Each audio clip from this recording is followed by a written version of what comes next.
भगवत प्राप्ति का, ऐसा नहीं मिलेगा, क्योंकि कलिकाल है, ये अपना प्रबल रूप बढ़ाता चला जाएगा।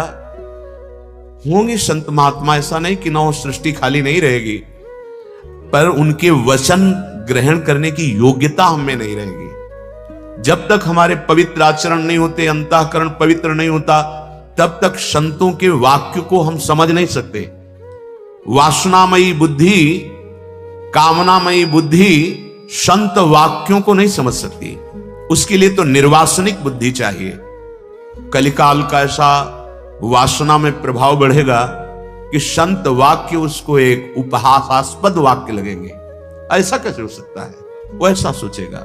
अभी बुद्धि कुछ शुद्ध है, अभी सत्संग मिल रहा है, अभी मन में आ गया है कि भजन करना चाहिए, कर लो। ये बार बार ऐसी कृपा नहीं होगी। बंधन कर्म कठिन जे पहले सोऊ काट बहावत। जिसको ये समझ में आ गया कि ये शरीर मैं नहीं हूं, मेरा नहीं है, ये मिला है, जो मिला है वो छूटेगा, तो हम असली कमाई कर लें। ये उपदेश की बात नहीं है। उपदेश तो बहुत हो रहे हैं। अपने जीवन का यदि लक्ष्य दृढ़ नहीं हुआ, भजन नहीं हुआ, परिवर्तन नहीं हुआ उद्देश्य का, तो ये प्रवचन मात्र से माया किसी को नहीं बख्शती। प्रवचन सुन लो और प्रवचन कर लो, पर रहोगे माया में ही। जब तक अव्यावृत भजनात्, निरंतर भजन नहीं, तदर्पिता अखिलाचारिता, समस्त कर्म भगवद अर्पित नहीं, तब तक हृदय का परिवर्तन नहीं होता। वाचिक ज्ञान से माया पर कुछ भी प्रभाव नहीं पड़ता। हृदय का ज्ञान होना चाहिए, अनुभूत ज्ञान होना चाहिए। तो ये मिथ्यावाद शरीर, इसके भोग, ये प्रारब्धानुसार शरीर जीवित रहता है, प्रारब्धानुसार इसको भोग मिलते रहते हैं, सुखी या दुखी करने वाले। आप पुरुषार्थ कर लो भगवत प्राप्ति के लिए। कर्तव्य कर्म को भगवत समर्पित करते हुए निरंतर नाम जप, भगवत आसक्त चित्त हो जाना मनुष्य जीवन का परम फल है। अगर संसार के शरीर और भोगों से आसक्ति नष्ट नहीं हुई तो घाटा हो गया, और यह घाटा हजारों जन्मों में पूरा नहीं होगा। जब हम भगवत आसक्त चित्त हो जाते हैं तो हमारे कर्म बंधन कट जाते हैं, समस्त कर्म बंधन छिन्न भिन्न हो जाते हैं। जहां कर्म बंधन छिन्न भिन्न हुए, नष्ट हुए, तो भगवत प्राप्ति करनी नहीं होती। भगवान यहीं बैठे हैं, जहां मैं वहीं भगवान, जहां भगवान वहीं मैं प्रकाशित हो गया। अब मैं और भगवान दो नहीं रह जाते, सिर्फ भगवान ही भगवान रह जाते। अंतःकरण भगवत स्वरूप हो जाता है।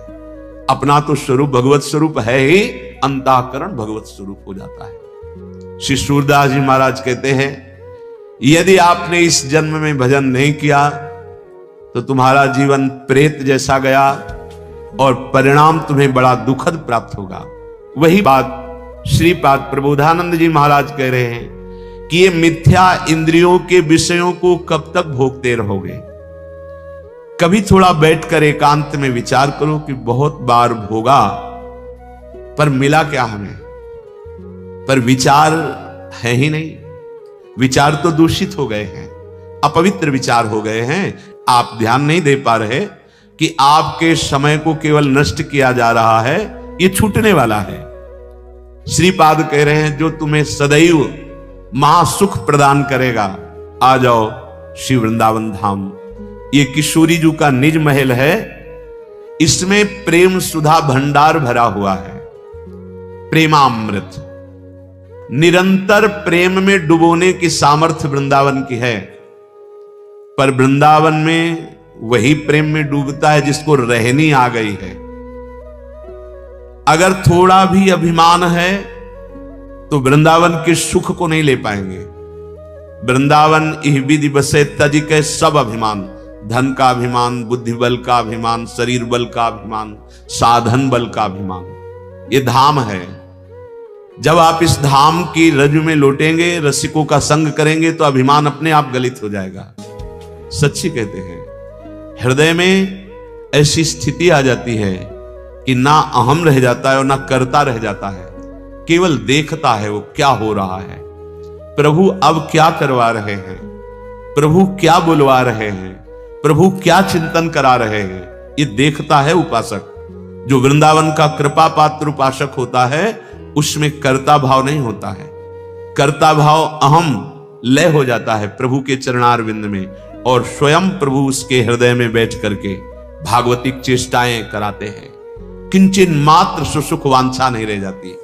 ये स्थिति धाम प्रदान करता है, और आप ये स्थिति बाहर से प्राप्त कर सकते हैं धाम आश्रित होकर। जैसे पूज्य भाई जी श्री हनुमान प्रसाद पोद्दार जी गीता वाटिका में, पूज्य श्री राधा बाबा जी, आप कहेंगे ये बड़े महापुरुष हैं, तो ये बड़े महापुरुष किनके हुए?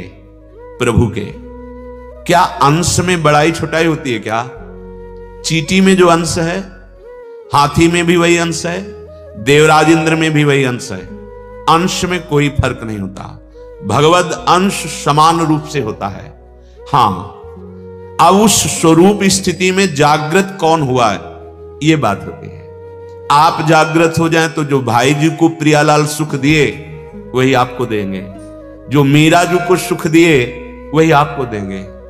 पर आप तो सोए हुए हैं मोह निद्रा में, इंद्रियजन्य भोगों में आप आसक्त हैं। जैसे जैसे आपका नाम जब चलेगा आपको समझाना नहीं पड़ेगा, इंद्रियजन्य भोगों में अरुचि हो जाएगी। लौकिक जितनी सुख सुविधाएं हैं ये स्वयं आपके चरणों में आ जाएंगी, पर आपके हृदय से मात्र चला जाएगा। जहां आपका भजन ठीक से होने लगा तहां आपकी ऐसी योग्यता बढ़ेगी कि ब्रह्म पदवी भी, जो परमेष्ठी पद, वो भी आपको फीका लगने लगेगा। पर भजन में रुचि नहीं है, भजन करने की हमारे अंदर लगन नहीं है। रोज सत्संग सुनते हैं, रोज सत्संग होता है, नाम की महिमा रोज गाई जाती है, पर आप देखिए अपने हृदय में जांच कर, क्या आप निरंतर नाम जप रहे हैं? क्या आप विषय चिंतन को काट पा रहे हैं? क्या आप प्रियालाल के लिए रोते हैं? विचार करके देख लो। यदि हां तो आप धन्य हैं, और यदि नहीं तो अब भी दुर्भाग्य है कि सुधा भंडार, प्रेम सुधा भंडार वृंदावन में आकर, वृंदावन का आश्रय लेकर, वृंदावन की रज में रहकर विषय चिंतन हो रहा है, संसार का चिंतन हो रहा है, प्रियालाल का अखंड चिंतन नहीं हो रहा। सच्ची मानिए, जहां अखंड चिंतन होने लगता है तो ना जीने की आशा रहती है, ना मरने का भय लगता है, ना कोई किसी भी तरह के पद प्रतिष्ठा लाभ की कोई वृत्ति ही नहीं रह जाती, क्योंकि है ही नहीं, यहां कोई लाभ नहीं। कुछ भी बनो, मरना है। अब बोलो इसके आगे क्या उत्तर है? कुछ भी बनो, बिगड़ना है। कोई भी उन्नति कर लो, प्रभु से विमुख होकर, पतन है उसका।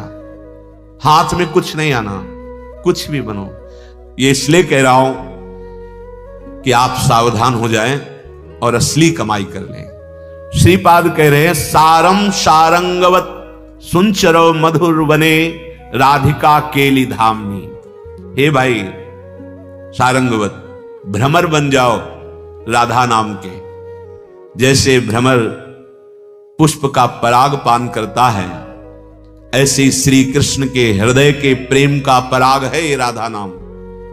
सच्ची मानना, ये हृदय की भी बात आचार्य चरण के प्रताप से जो समझ में आई है, सब साधन जहां तक बने हैं वो किए गए हैं भगवत कृपा प्रसाद से। तुम्हारा मन राधा नाम का भ्रमर बन जाए। प्रेम का समुद्र लालजू महाराज हैं, और उस समुद्र का सार प्रिया जो है, और प्रिया लाल दोनों को अधीन कर ले वो राधा नाम है। ये हम किसी संप्रदायवाद या पक्षपात से नहीं कह रहे, मान लो ये हृदय की बात कह रहे हैं। अहो भाग्य जिनको विश्वास हो जाए इस राधा नाम पर। भ्रमर बना दो। भ्रमर की दो वृत्तियां, एक पराग का स्वाद लेना और एक गुंजार करना। राधा नाम का गुंजार होता रहे, इसलिए हर ध्वनि में राधा नाम गाने की अनुमति दे दी है। अगर आपको सांसारिक ध्वनियों के गुनगुनाने का स्वभाव बन गया है तो उसमें राधा नाम गुनगुनाओ। राधा नाम ऐसे भ्रमर की तरह गुनगुनाओ कि वो छूटे ना। कोई भी ध्वनि पकड़ लो, राधा राधा राधा राधा राधा। भ्रमर स्वाद लेता है पराग का, तो राधा नाम सुधा रसम रसयुतुम जिह्वास्तु में विह्वला, ये हित सजनी जो कह रहे हैं, हरिवंश महाप्रभु कह रहे हैं, ये राधा नाम का अमृत स्वाद जे भी तुम्हारी जिह्वा में प्रकट हुआ तेवी नित्य लीला में प्रवेश हो जाएगा। हमारी बात मान लेना, सब जितने मंत्र हैं उनका प्रधान ये राधा है, क्योंकि जितने मंत्र हैं भगवान के हैं, और भगवान भी अपने श्रीमुख से जिस नाम का रसास्वादन लेते हैं वो राधा नाम है।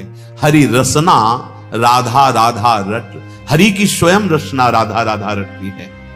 अपने जीवन को कर्तव्य में लगाते हुए यदि हम राधा नाम जप करें तो हमें कुछ दुर्लभ नहीं है। श्री भगवान अर्जुन जी को गीता जी में उपदेश कर रहे हैं, ये सृष्टि के चक्र का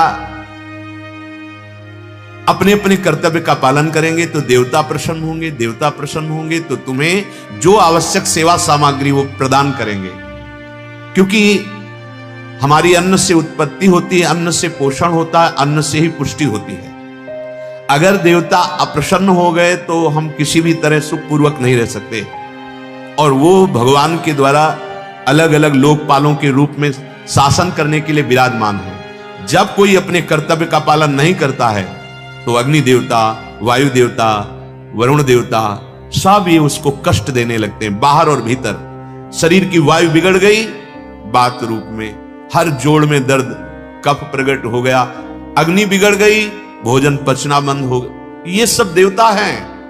यदि आप अपने कर्तव्य का पालन नहीं करेंगे तो तुम्हारे भीतर और बाहर दोनों जगह भारी दुख का जाल बिछा देंगे देवता लोग। ये भगवान के शासन विभाग के हैं।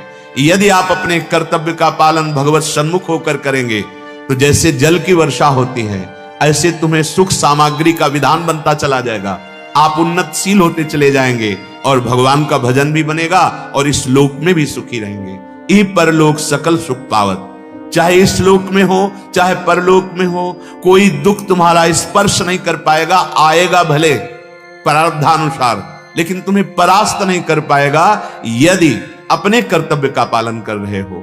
श्री भगवान कह रहे हैं, एवं प्रवर्तितम चक्रम नानुवर्तयति यः अघायुरिंद्रिया रामो मोघम पार्थ सजीवती।